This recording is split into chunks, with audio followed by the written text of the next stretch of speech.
So first of all, I would like to thank Binghai and Mas to putting up this workshop, putting together a lot of people with a very diverse background. So, so here is my take. Try to put a little bit on the things about the physics that I know, in particular the many-body physics that I think the people have a lot of hype on Dirac and wild semi-metal materials. That is the many-body physics. We call it hydrodynamics. That is the formula to understand it, as well as perhaps some application. So we have been talking about application. So, so I will talk about that as some of the things that is still ongoing work. My name is Fong. I go by Casey. So I'm working in Raytheon BBN Technologies, running like IBM, I would say. We are basically government contractors working on mostly quantum technologies and quantum information science. We are actually in close proximity to Harvard and MIT, only a few kilometers away. That is actually my privilege to work with many good scientists and engineers in the area. So, so to that, I would like to let you know that the following work is actually done by collaboration with Philip Kim's and Sophia Sachev's group at Harvard. Actually, the project is driven by two very talented grad students, Jesse Crosno and Andy Lucas. So their theories, these are experimentalists. I myself also as an experimentalist to try to understand the physics in graphene, okay, or Dirac materials. So why there's so much hype, okay? So as a physicist, we think about, or condensed matter physicist, we think about Dirac physics is all about this Dirac point, okay? So it's coming from these linear band structures. And of course, these electrons and holes is described by this effective Dirac Hamiltonian, which is given by the products of the momentum and the Fermi velocities, where the Fermi velocity plays the role of the speed of light, okay? However, a lot of times, we go back to metallic physics. The reason for that is that when we dope it, either electron dope or hole dope, all these elementary excitations is going to be gapless. It's infinitesimally small. So we get back to a lot of what we call a drill physics to understand a lot of measurement, in particular in transport. Okay. But let's talk about, at least in the graphene communities, it's about the density of states. Okay. So I'm written down here is the density of state is actually proportional to the energy of the system measured away from this Dirac point. Okay. When we come close to the Dirac point, in principle, this density of states should be shrink to 0. Okay. So this is important. It will link to the applications as well as the many-body physics that I'm going to talk about. In terms of the many-body physics, we will think about it should be a rescreening strong electron-electron interaction system right at this Dirac point, if we can tune our chemical potential right to there. The reason for that is if you just take the usual condensed matter physics estimation of the potential energy of the interactions between the Coulomb interactions between two electrons in graphene, and try to divide by the kinetic energy, which is given by this Hamiltonian, you'll find that this ratio goes just like a fine structure constant. So in QED, this will be E squared over h bar c. Okay. Now, with the Fermi velocity plays the role of the speed of light, which is a lot slower now, and therefore this ratio is going to be a lot bigger suddenly. And before, we can use a lot of perturbation theory. You do a bubble diagram to understand the physics. But now, since this number is going to be large, and we can no longer do that kind of physics anymore. But why we cannot do that, right? This also correlated to one of the fact that if the system can even have what we call a quantum criticality. Okay? Some of this has been mentioned earlier this morning. When we consider this phase diagram, okay? So on the x-axis here is the charge density. We can dope it. In particular, in graphene, we can gate the device. Either electron dope it or hole dope it. And the y-axis is the temperature. Okay? So in this phase diagram, we can see that we have Fermi liquid, either electron Fermi liquid or hole Fermi liquid. And so as temperature rise up, these electrons and holes are going to be thermally excited. And this is the place where we call a quantum criticality. And from a lot of pump probe experiments, this is one of them I show here. So it is time resolve all these interactions. It has been going into a certain consensus that the interactions between the electron is going to be very fast, which is of the order tens to hundreds of femtosecond time scale, which is actually consistent to the expectation of what we call a quantum criticality. That is the fastest time scale of the interaction what would allow by the Heisenberg uncertainty principle. So if you look at the interaction here, this is the KBT, because since we are at the finite temperature, KBT is the energy scale, whereas the tau EE is the time. So energy times time, the fastest way you can go, of course, it will be of the order h bar. Okay? So which is opposed to, let's say, in Fermi liquid, typically the interaction is suppressed by the factor of T Fermi divided by T, okay, or T divided by T Fermi, I should say. So now the time scale of this interaction becomes lower in the Fermi liquid. So what is so important about this interaction time scale, right? It actually changes the way how we approach the problem. In particular, this will enter into a condition, what we call as the conditions of hydrodynamic description. This is when the interaction between the electrons and electrons is going to be way shorter than other scattering time scale, such as that to the phonon or the impurity scattering. And in fact, this kind of, I will try to talk about a lot more about the hydrodynamic description later, but actually this kind of physics is generic, not only in graphene, not only in Dirac or wild semi-metal, but it's actually been observed actually in Molenkamp's group back in the 90s, when the system is clean enough, when you don't need to think about phonons or the impurities, then this hydrodynamic description is going to be very important. And more recently, has been observed either in lead cobaltate as well as in graphene. Okay? So just to give you a flavor of why this is important, take a look at this particular description on, this is a sample that we have, let's say, a piece of 2D materials, graphene, and we put drain source, we try to pass a voltage, and the current starts to flow, okay? So basically, these equipotential lines is going to be described by the Poisson equation. You can go down, sit down and solve it, and you can get these equipotential lines. But then if the hydrodynamics is important, then suddenly the potential is going to be given by some non-local behavior. It started to occur, okay? So this is inconsistent to some of the things that I discussed with Andreas yesterday, that in the let's say, the negative magnetoresistance resistance, perhaps there's some kind of flavor of the effect that if you, let's say, put the electrode here to measure the potential, you will find that, oh, originally I would expect the current flow, let's say, downward on the left-hand side here. But then if I put an electrode here, the current flow, because of this viscous flow, and therefore I get a reverse direction. So you get a negative resistance suddenly. Okay? So in order to understand these dynamics, it's important to use the hydrodynamics and include the effect there. But what is so special about the Dirac point? Dirac, we have a nodal point in wild semi-metal. We have a Dirac point in graphene, in Dirac materials. What is important actually is that in this region, this interaction is going to be so strong that it will turn into what we call an electron hole plasma system, which is totally a many-body physics effect that I will come back into it a little bit later. So, but the problem occurs. In graphene, actually, is the system can be messy. So if you take some earlier work, this is the spatial dimension here, x and y, on the top of the graphene. When Jacobi's group tried to measure the compressibility of the electronic system, they find there's a lot of potential variations.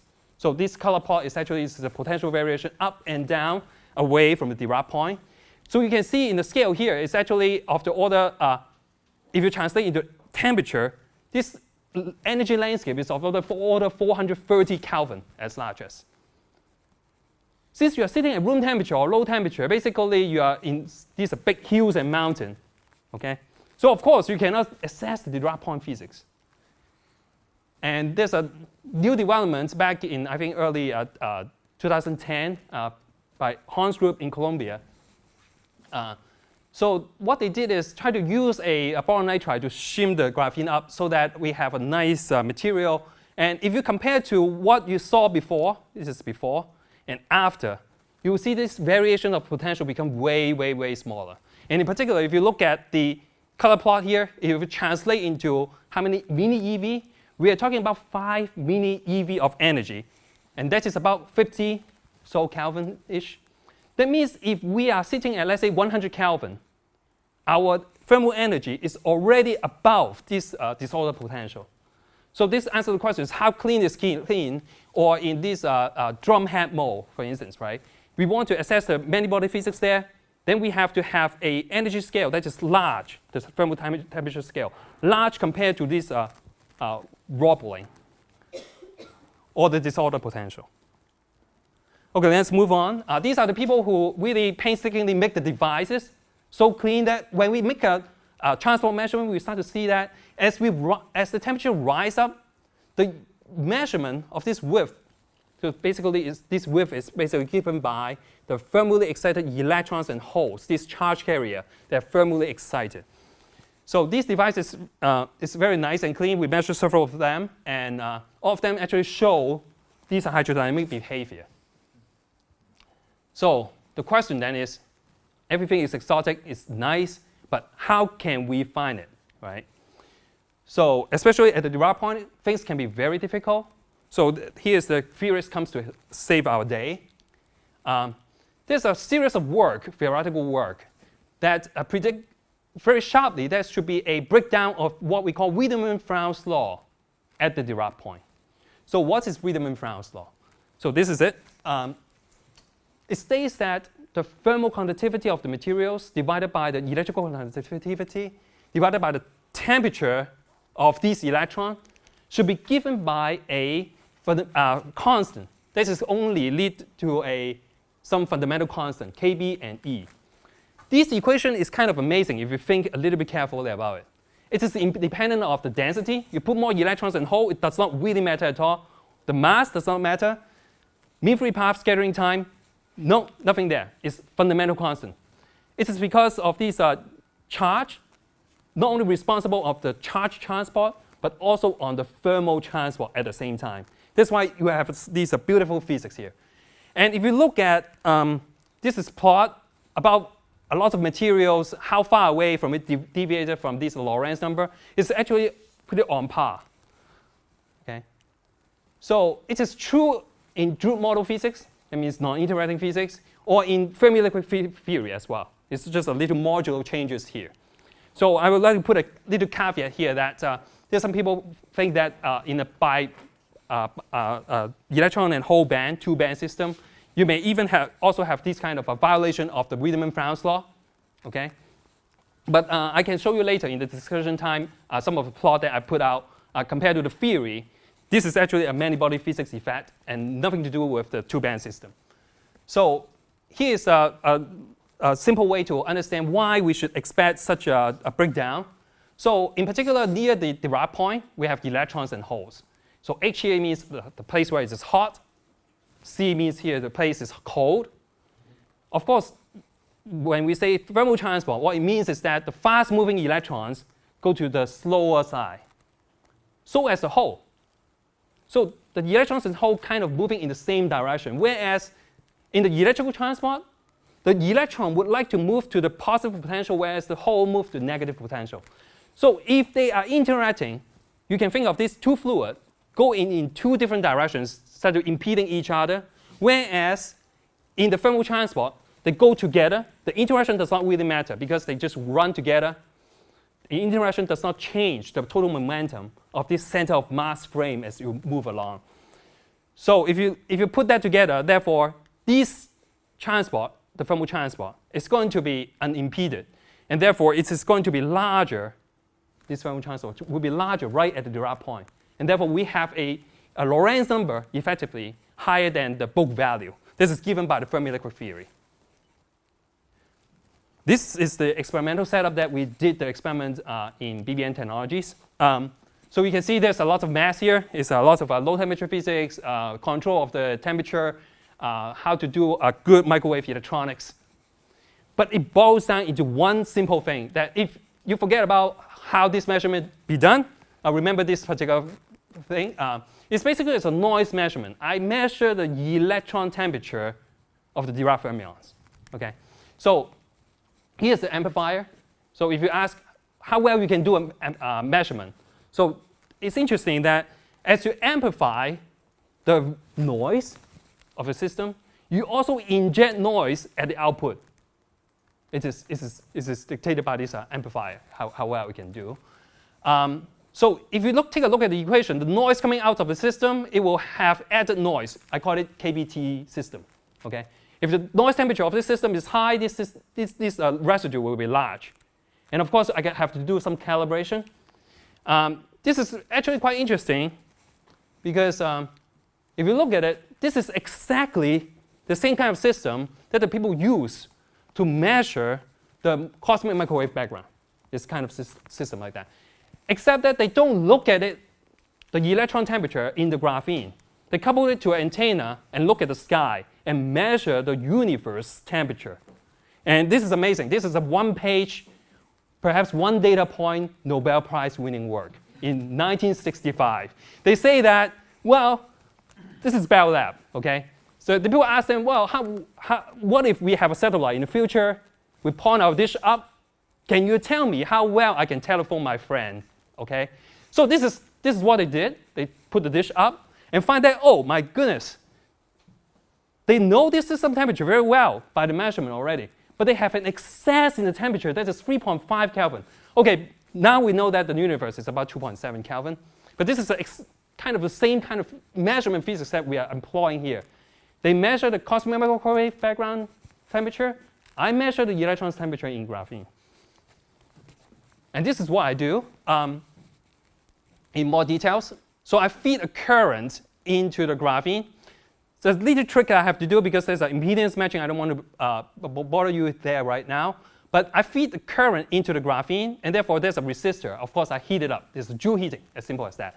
And then I measure the temperature rise from the bath temperature where I'm at. Okay? And since I feed in the current, I can measure the resistance at the same time. And therefore, I can back out this thermal conductivity very well. And this is actually the data.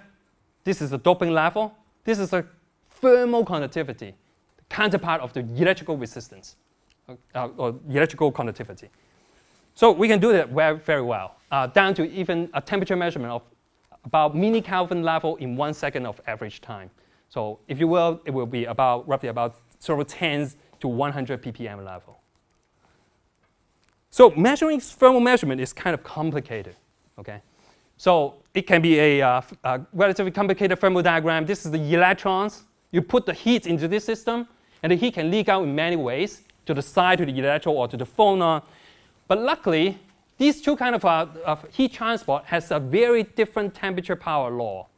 I can talk for a whole day on this because I try to measure very carefully where is where, to extract the power law carefully so that I know where I'm at. Because I have to ensure that I'm measuring how the electron carry the heat away, not the phonon in my measurement. So this is by phonon. It will be looking like this. This published work already there.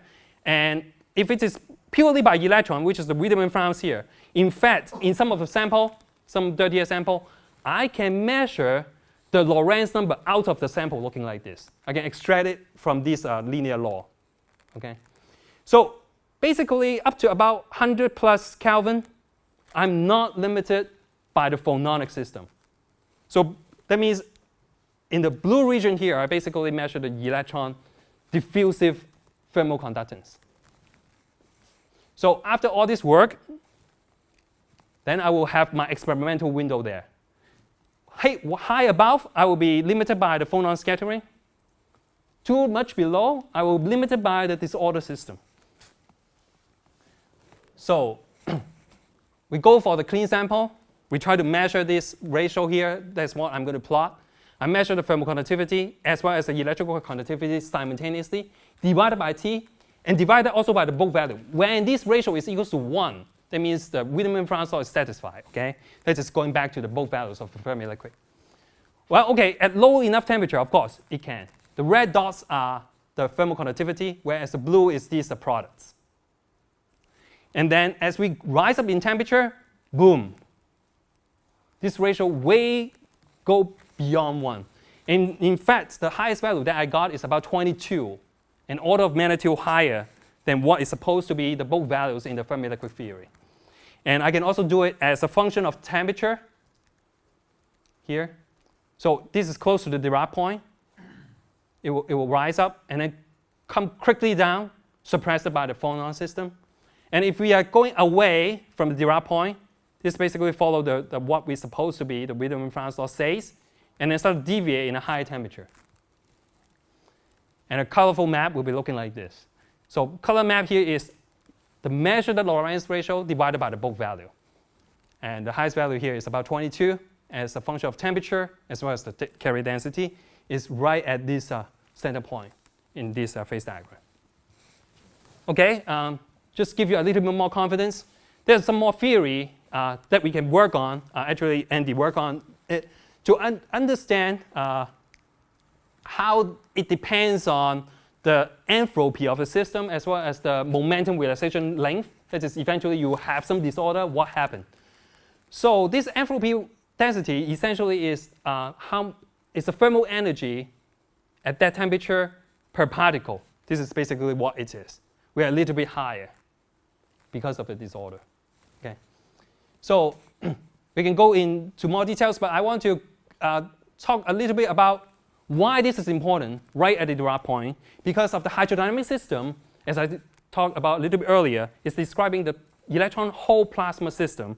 This is also occurred in the clock-gluon plasma in high energy physics as well as in cold atoms when you tune your system into a highly interacting unitary states. So they're all described, no matter these kind of subatomic particle scales, a lot of low temperature, or in graphene. We can work on it under this big framework. Why this is useful, okay? Why I would like to take a look at the thermal physics there. So this is electronic thermal physics as an application in a nutshell. That is, we can use it as a detector, okay? So this work is actually collaborated with the group at MIT. The student who lead this work is Evan Walsh. The measurement also done under the kind of system that you saw a little bit earlier. So just to give you a concept, what is going on there? Go back to 1800 Herschel experiment. What it is, Herschel saw a lot of light here can heat up the thermometer under the sunlight, right? Of course. But then he wondered, would the different color, would it heat up the thermometer in the same way? That is his question. So he devised an experiment looking like this with a thermometer, with a rolling card, a few, some acts as a control, okay? So he found that, okay, the violet will heat it up, and then the green, as he move on, the temperature will rise up, continue to rise to the red. But then he does everything that a grad student would do. He pushed his setup a little bit further to go beyond where it's supposed to work. And to his surprise, he sees the temperature continue to rise up without any visible light. And today, we know that it is infrared that is heating up his thermometer. Okay? So he used the thermometer to detect some lights that he cannot see by eye. This is the basic concept. Now, we don't have a thermometer. We want something way more sensitive than the thermometer that Herschel used. This is the electrons in graphene. As I mentioned a little bit earlier, the density of states in graphene for the electronic system is very small. So when it heated up, you can think of it as a thermal mass with a very weak link to the surrounding. Then we can measure this radiation very well. In particular, we can think of it as a single photon detector. That photon has a h bar omega of energy. If your heat capacity can be made very, very small, your temperature rise can be giant. So how small is the heat capacity? So we go into some estimation. This is an inverted measurement, roughly about 1 degree of freedom, which is kb, 1 degree of freedom, per micron. Okay? This is basically limited by how clean you can make the sample. The cleaner it goes, the smaller the heat capacity, just because you don't have much mass there. Okay? So let's take a step back, think about why we do this. This is the entire EM spectrum. Okay? Oh, not really entire, but there's some more down there or up. But this is the range that we have a lot of uses. On the right-hand side has a higher photon energy. We have single photon detector in visible light. You can buy it. You can click online right now. But once we go on to the infrared, things getting really hard. Some of the superconducting wires can do that, which is, this is work from my collaborator. Using the superconducting nanowire, when a photon comes in, break the Cooper pairs, have some heat spots, and therefore you can measure that. Great, but it does not work down into this regime. Down into this regime, where I'm working on this quantum information physics, we use amplifier.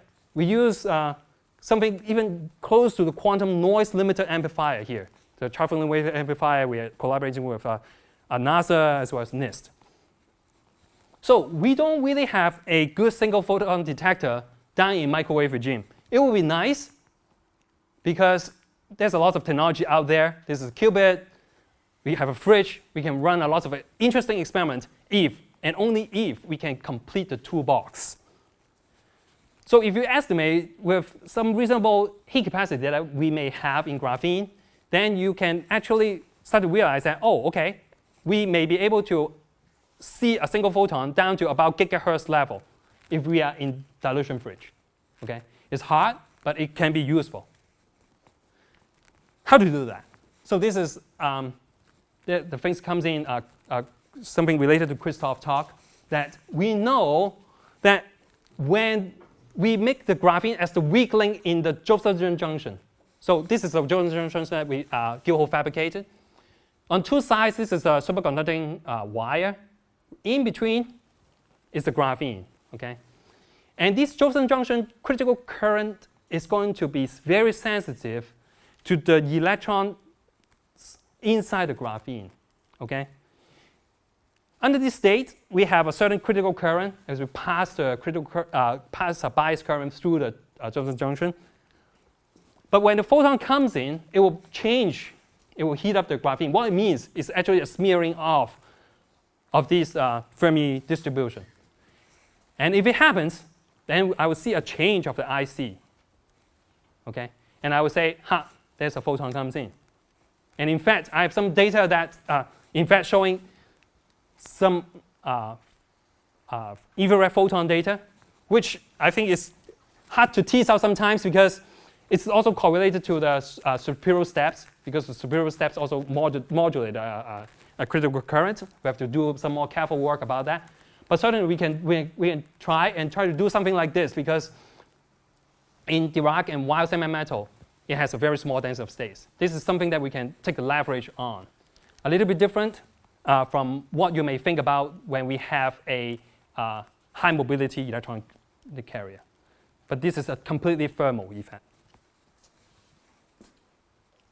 So here's my conclusion with a few slides. I talk about some physics that I really find interesting in it.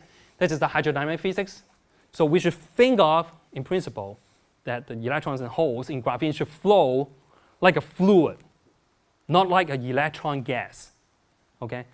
In fact, in wild semi-metal, why I'm so much interested in about it is about, again, these are anomalies, the chiral anomalies. There should be a chiral hydrodynamic effect there as well. Okay? That will be extremely interesting to me.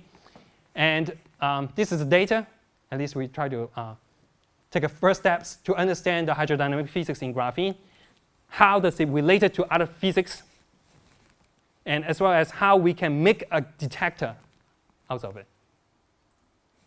For that, I thank you for your question.